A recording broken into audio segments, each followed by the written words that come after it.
銷售係喺生意層面嗰度咧，係其中一個最重要嘅能力嚟，因為銷售可以產生乜嘢啊？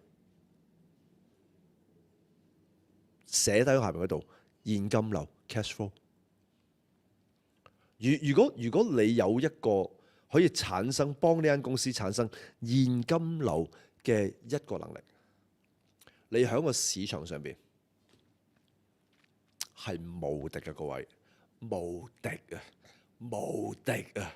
所以今日呢一個嘅 topic， 就算你係咪做銷售，你都一定要聽，尤其是你係做一個老闆，其實有兩個嘅 skill set， 你唔可以唔識，一個叫 sales， 一個叫 marketing。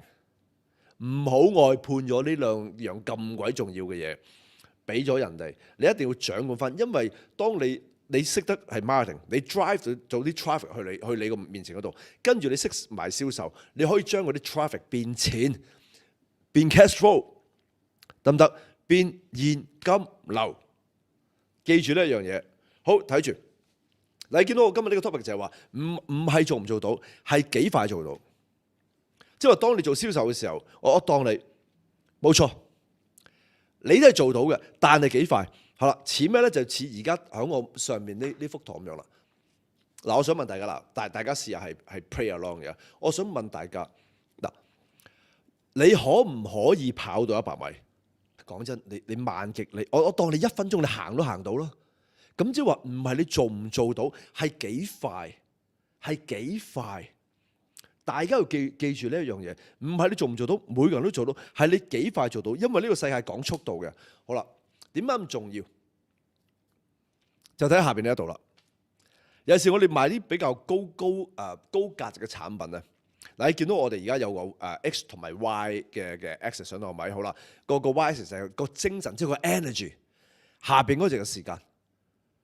好啦，咁當我哋賣產品或者賣服務嘅時候，咁成個狀況係點樣咧？就係當個客喺你面前嘅時候，啱啱見到你，好高 energy 嘅，因為未開始嘛。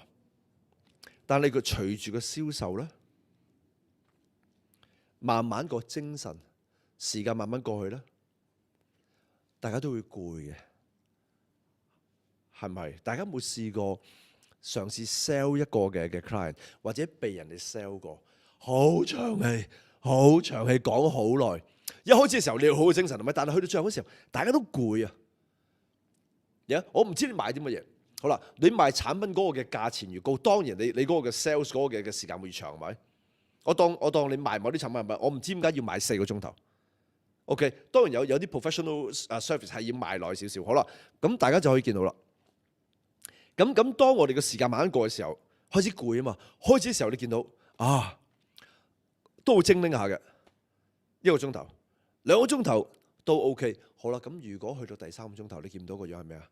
開始唔係啊嘛？點解仲未完嘅？喂，點解要講咁耐嘅？去到4個鐘頭，秒晒嘴。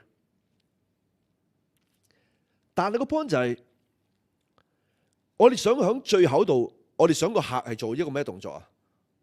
當我哋想個銷售最後，我哋想佢攞張 credit card 出嚟俾錢噶嘛，係咪？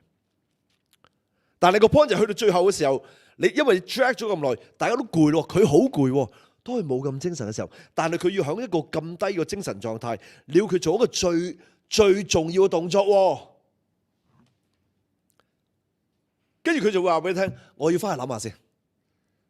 又或者最 worst 又咪另外一個嘅即係唔想發生就係，你要再 schedule 另外一個 call， 再同佢再傾多次，不斷喺度 loop。所以如果你買一啲 professional services 嘅朋友，或者一啲比較單價大啲嘅產品朋友咧，記住，你嗰個嘅時間2個鐘頭，1-2個鐘頭你要完嘅啦，完啦，